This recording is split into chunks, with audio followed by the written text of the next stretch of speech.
အားလုံးပဲမင်္ဂလာပါ HSK တွန်းတော့ဆိုတဲ့ channel လေးကနေကြိုဆိုလိုက်ပါရနော်ဒီ channel လေးမှာဆိုရင်တော့တသားမီလေးတွေအတွက်ဘဟုတုတာတွေသင်ခန်းစာတွေရနိုင်တဲ့ပုံမြင်ကောင်းလေးတွေကိုမမရီယာကတင်ဆက်ပေးသွားမှာဖြစ်ပါတယ်ဒီကနေ့အတွက်ပုံမြင်ကောင်းလေးကတော့စကားပြောတဲ့တပင်ကြီးနဲ့လောဘကြီးရဲ့တထေးတို့ရဲ့သင်ခန်းစာရစရာမှော်ဆန်တဲ့ပုံမြင်လေးတစ်ပုဒ်ပဲဖြစ်ပါတယ်ပြီးတော့မမရီယာနဲ့အတူတူနားဆင်ကြည့်လိုက်ရအောင်နော်ဟိုးရှိတုန်းကရွာလေးတစ်ရွာမှာအလွန်စင်းရဲနွမ်းပါလာတဲ့ဖူးထောင်လူသားအမိရဲ့အရန်ကိုချမ်းသာလာတဲ့ဥက္ကစီလို့ခေါ်တဲ့တထေးကြီးတူလည်းနေထိုင်နေတယ်။ဖူးထောင်လူသားအမိဟာဘလောက်တောင်စင်းရဲတယ်လဲဆိုရင်အိမ်မှာစားစရာဆံမင်းမရှိသလောက်အောင်ကိုစင်းရဲလွန်းလာပါတယ်။တားလေအမေတို့အိမ်မှာဆန်ကုန်သွားပြီကွာ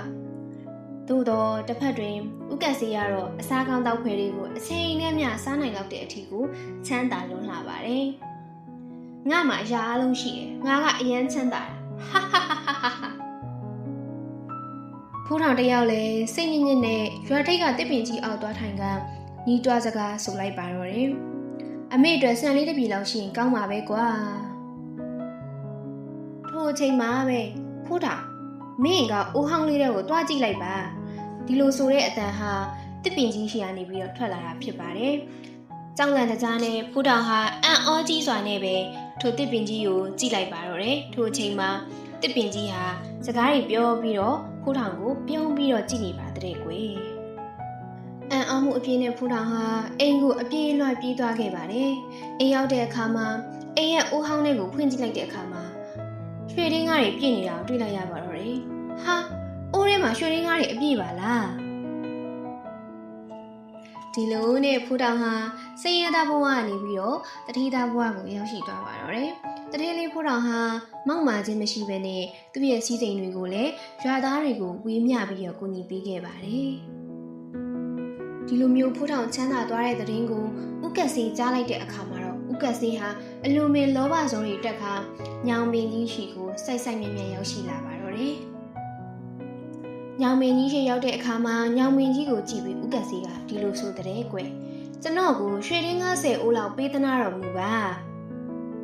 ထိုအချိန်ညောင်မင်းကြီးဟာဥက္ကစီရဲ့လောဘစိတ်တွေကိုမြင်တဲ့အခါမှာဥက္ကစီကိုဒီလိုဆုပေးလိုက်တဲ့ကွယ်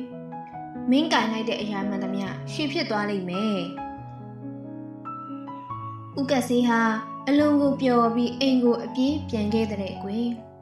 အိမ်ပြန်ပြီးရဲ့နောက်မှာဥက္ကစီထိလိုက်တဲ့အရာတိုင်းဟာရွှေဖြစ်သွားပါတော့တယ်။ဥက္ကစီဟာတကားကိုထိလိုက်တဲ့အချိန်မှာတကားဟာရွှေဖြစ်သွားပါတဲ့ကွယ်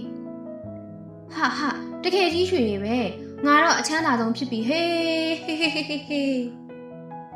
ထို့နောက်ဥက္ကစီဟာထမင်းလေးကိုကင်လိုက်တဲ့အခါမှာလဲထမင်းလေးဟာရွှေဖြစ်သွားပါတော့တယ်။ဒီအချိန်မှာတော့ဥက္ကစီကမပျော်တော့ပါဘူး။ရွှေဖြစ်သွားတဲ့ထမင်းလေးကိုဥက္ကစီကစားလို့မရတော့ပါဘူး။ဒီချိန်မှာဥက္ကစီကညှိတွားလိုက်ပါတော့တယ်။အိုးဒုက္ခပါပဲရွှေတွေကိုငါစားလို့မှမရပဲထိုစဉ်ဥက္ကစီရဲ့သမီးလေးရောက်လာပြီးဥက္ကစီကိုဖတ်လိုက်တဲ့အခါမှာတော့ဥက္ကစီရဲ့သမီးလေးဟာရွှေဖြစ်သွားပါတော့တယ်ဥက္ကစီဟာရွှေဖြစ်သွားတဲ့သမီးလေးရဲ့ခန္ဓာကိုယ်ကိုဖတ်ခါငိုကြွေးပါတော့တယ်သမီးလေးအသက်ပြန်ရှင်လာပါအောင်သမီးလေးဖေ့သမီးလေးဥက္ကစီဟာရွှေဖြစ်သွားတဲ့သမီးလေးကိုပိုက်ခါတစ်ပင်ကြီးစီကိုတွားပါတော့တယ်တစ်ပင်ကြီးစီရောက်တဲ့အခါမှာကျွန်တော်မှားပါပြီကျွန်တော်ရွှေတွေကိုမလိုချင်တော့ပါဘူးဆိုပြီးငိုကြွေးပြီးတော့သူ့ရဲ့အမားတွေကိုဝင်ချတောင်းပန်ပါတော့တယ်တစ်ပင်ကြီးဟာလည်းသူ့ရဲ့ရှေ့မှာငိုကြွေးနေတဲ့ဥက္ကဆေးကိုတနာပြီးသူ့ရဲ့မော့အတက်ဒီအကုန်လုံးကိုရုပ်သိမ်းပြီးအရာရာကိုပုံမှန်အတိုင်းဖြစ်အောင်ပြန်လုပ်ပေးလိုက်ပါတော့တယ်ဟာရွှေတွေမဟုတ်တော့ဘူးအရာရာအရင်တိုင်းပြန်ဖြစ်သွားပြီ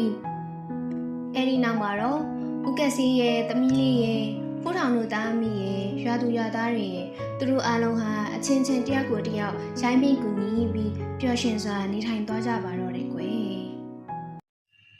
ကလေးတို့